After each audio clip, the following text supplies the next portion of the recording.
안녕하세요. 텍스맨의 핵심 알려주는 세미나 고성 PD입니다.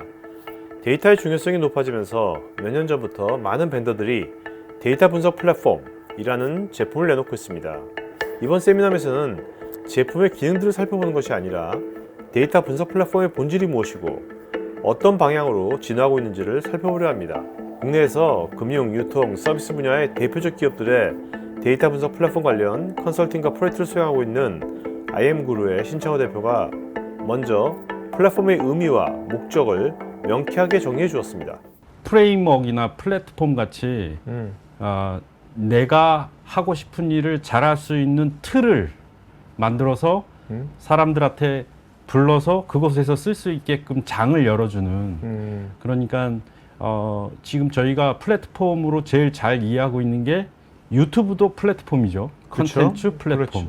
컨텐츠의 틀을 만들어주고 컨텐츠를 제공하는 사람들은 컨텐츠를 쓰고 퍼블리싱과 그 다음에 컨수밍, 그러니까 쓰고 제공하는 것들을 동시에 해주는 또 인터랙션도 있고 그렇죠. 예, 그런 역할을 한다는 플랫폼이란 용어가 등장하면서 페이지가 넘어간 거고 솔루션이라는 과거의 낱말들이 있던 시절엔 그때는 막 양약에서 그러니까 의학에서 말하면 상처 부위가 있으면 거길 고쳐야 됐던 거죠. 그러니까 오케이. 문제가 있는 데를 찾아가서 거길 고쳐주세요 하는 솔루션. 그 기능만 해준 거네. 그렇죠. 예. 범위로 보면은 플랫폼이 훨씬 더 범용적이고 결국은 사람들의 생각이 변하면서 따라서 소프트웨어들도 지금 말씀 들어보니까 진짜 변했다고 솔루션은 네. 어떻게 보면 하나의 펑셔널리티, 네. 펑션을 강조했다면 네네. 플랫폼은 뭔가 플레이그라운드까지 뭔가 네네. 제공해 주는 거 아니에요? 그런 그렇죠. 인바이러먼트 예. 플레이그라운드를. 네, 그런 개념이 소프트웨어 쪽에 도입이 된 거죠. 무언가 기업의 탑 매니저들이 의사결정을 위해서 알고 싶어 한다는 데 초점이 맞춰집니다. 그래서 무엇을 알고 싶어 하는 거에 답을 꺼내주는 게 데이터 플랫폼이라고 생각하면 네. 맞는데 그거 이전에 무엇을 알고 싶어 하는지 질문을 만들어내는 시스템이라고 이해하면 정답이라고 볼 수 있습니다. 네. 그래서 무엇을 알고 싶어 하는지 질문을 꺼낸 다음에 답까지 이어서 꺼낼 수 있는데 저희가 무엇을 안다는 건 결국 저희가 끌고 온 많은 커다란 데이터들을 나누는 걸 안다라고 표현하는 거죠.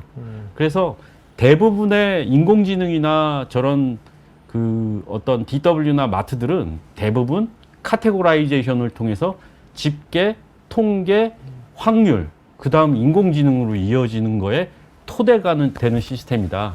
이렇게 답변하면 네. 대학교 과목에서 A+를 받을 수 있습니다. 그러니까 지금 안다는 것이 정말 네. 근데 기업에서 좀 알고 싶은 건 맨 밑에 있는 것처럼 네. 미래하고 내 비즈니스의 미래와 네, 내 비즈니스의 고객 네. 이 두 가지를 확실하게 알고 싶어 하는 거 아닙니까? 거죠. 그렇죠. 네. 예. 저게 목적이 되겠네요. 데이터 분석 플랫폼이 어떻게 발전할 것인지 현장의 경험에서 우러나온 IM그룹 신창호 대표의 관점을 들어보겠습니다. 크게 이 그림은 파트가 세 가지인데요. 상단부의 한 파트는 as is 파트입니다. 보통 하두비라고 부르는 걸 이용해서 데이터 분석 플랫폼을 만드는 거고요. 요 가운데 있는 거는 이제 하드웨어가 발달돼 있는 상태의 이제 데이터 모더나이제이션 개념이 등장한 거고 마지막은 아직 오지는 않았지만 아직 그 머리도 내밀지 않았지만 언젠가는 미래형 아키텍처가 등장할 거야 라는 그림. 이렇게 세 개의 그림으로 나눠서 말씀을 5분만 드릴 거고요. 살펴보면 대충 이렇습니다. 아까 기업 부서라고 불렀던 돈을 버는 부서가 쓰는 데이터들이 보통 RDB, 관계형 데이터베이스, 오라클로 되어 있습니다. 최종 이 시스템들은 보통 최종 사용자나 고객이나 업무 담당자들이 그냥 쓰죠.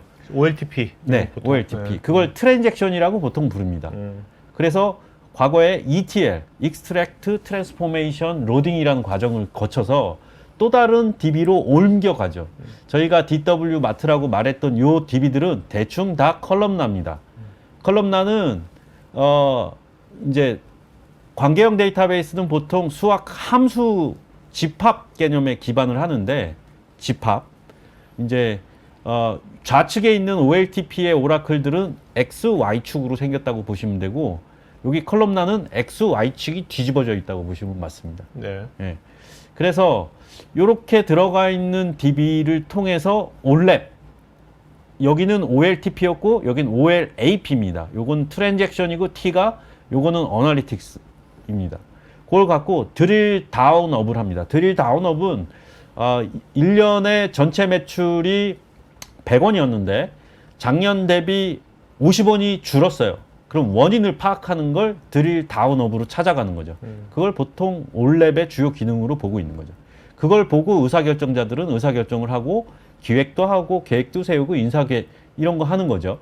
이게 어떻게 보면 탑 매니저들이 한다고 보시면 맞습니다. 그 다음에 요렇게 돌아가던 걸 여기 파일 기반 데이터 분석 플랫폼이라 그래서 하드를 갖고 들어오는 순간 지금 다 읽어드리기도 어려울 만큼 소프트웨어가 많이 등장합니다. 오픈소스 소프트웨어들이. 예, 대부분 하드비라는 걸 쓰기 위해서 필요한 기반 소프트웨어라고 보시면 돼요. 뭐 우지, 네네. HDFS, 임팔라 쭉 다 엄청 많습니다. 다 역할들을 하나도 빠지면 안 돼요. 그래서 요걸 쓰는데 중요한 건 아까 처음에 말씀드린 대로 이때는 하드웨어가 되게 비쌌어요. 그러니까 비쌌다는 건 하드웨어보다 소프트웨어가 더 막강했죠. 그래서 얘들이 가격이 저렴한 하드웨어들을 여러 대 묶어서 아주 기능이 뛰어난 하드웨어처럼 묶어서 쓸 수 있는 클러스터링 기술을 제공하는 파일 시스템이라고 이해하시면 돼요. 네네네. 그 다음에 여기 인공지능 플랫폼은 반대로 모델, 학습, H2O, 텐서플로우, 뭐 MLflow, GPU 지금 인텔보다 엔비디아 주식이 훨씬 비쌉니다. 이 엔비디아의 GPU를 이용해서 부동소수점 연산을 하는 요쪽의 요 학습 모델들을 쓰는 인공지능 전문가, 앞에서 조직을 말씀드린 요 분들은 요걸 통해서 데이터 기반 보고를 또 따로 하는 거죠. 올랩을 통해서 보고 데이터 분석 플랫폼을 통해서 보고 인공지능 쪽의 보고서를 다시 받아서 이분들은 의사결정을 하는 거예요. 기업이 잘 되라고. 이렇게 지금 요 데이터 분석 플랫폼의 에즈이즈는 구성되어 있고 이것마저도 안 갖고 있는 회사도 있는 거죠. 가지고 있는 회사들은 보통 이렇게 갖고 있습니다. 네네. 이제 에즈이즈에서 지금 2023년도 작년 2022년도서부터 이제 이런 개념이 등장하죠. 이렇게 많은 소프트웨어를 그렇게 많은 인력으로 하려니 돈이 많이 드는 건 둘째치고 문제가 너무 많은 복잡해지는 거죠. 그렇죠. 네. 예. 그래서 문제의 배경이 되는 요소들을 다 지워버리고 필요한 오픈 소스만 남기는 겁니다. 그러면 GPU, K8s, 쿠버네티스, 스파크 그리고 모델 돌려버리고 통합 레이크라는 게 데이터를 막 여기저기 흩어서 막 이렇게 어렵게 관리하지 말고 여기 박스로 딱 그려져 있는 것처럼 빠른 하드웨어 또는 뭔가 어느 정도 성능을 제공하면서 페타 단위의 데이터를 다 제공할 수 있는 그런 파일 베이스 또는 하드웨어 기반 베이스 같은 데이터를 제공해서 아키텍처를 아주 간략화, 단순화시켜서 데이터 모더나이제이션에 성공해보자. 요게 이제 새로운 개념이라고 볼 수 있고, 그러니까 데이터 현대화는 어떻게 보면 강력한 하드웨어가 뒷받침돼야 되는 거네요. 요 위에서 썼던 베어메탈이라고 부르는 그냥 독립 네네. 서버들이요. 네. 독립 서버들이 CPU가 뭐 80PU 뭐 막 이러던 시절에서 지금은 110PU도 있습니다. 그래서 지금은 아주 비교가 안 될 정도로 하드웨어들이 저렴하기 때문에 과거 10년 전보다 좀 더 나은 개념과 효과적인 개념으로 데이터 모더나이제이션을 하는데 요때 데이터를 갖고 오는 화살표거든요. GPU가 쓰는 데이터와 파일 기반 데이터 분석 플랫폼이 갖고 있는 데이터를 한데 모아서 데이터 모더나이제이션이 되는 거죠. 지금까지 데이터 분석 플랫폼의 발전 방향성을 살펴보았는데 혹시 데이터 분석 플랫폼의 유즈 케이스가 궁금하신 분들은 우측 상단의 카드 링크를 클릭하셔서 관련 웨비나나 또는 영상을 보실 수 있습니다. 미래형 아키텍처 요거는 이제 아직 뭔가 제품들도 없고 이 위에 데이터 모더나이제이션은 고유명사를 여기에 다 붙일 수 있거든요. 고유명사란 오늘 뭐 제가 저희가 팔고 있는 무슨 제품을 말하러 온 게 아니니까 오늘은 이야기하지 말고 여기까지는 어느 정도 고유명사들이 다 있는 아키텍처고 앞으로 활성화가 될 거예요. 근데 요 미래형 아키텍처는 아직 고유명사가 안 정해져 있어요.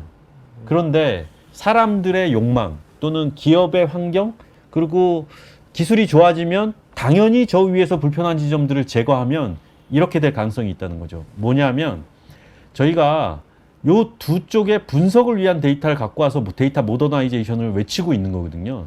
이거는 어떻게 보면 기존의 하둡이나 인공지능 플랫폼의 효율성을 극대화하는 모더나이제이션이라고 보면 맞습니다. 하드웨어 기반으로. 그렇죠. 그런데 저희가 뭐 실시간 시스템 또는 배치 시스템 같은 데이터를 들고 이동하는 과정들에 대해서 아주 필수인 거거든요. 지금 플로우를 매니지먼트 하는 게 그래서 지난 뭐 한 20-30년 동안 빠져본 적이 없어요. 그래서 데이터를 늘 들고 다녔었거든요. 그런 측면에서 보면 데이터 플로우가 필요 없는 아키텍처가 등장할 거라는 게 지배적이죠. 그 지배적이라는 건 일단 OLTP 데이터와 여기 OLAP 데이터들을 한 군데 다 때려 박을 수 있는 그런 하드웨어도 나올 법하다는 거죠. 그러니까 기업에서 흘러가는 모든 데이터가 다 들어가는 거죠? 그렇죠. 네. 사실은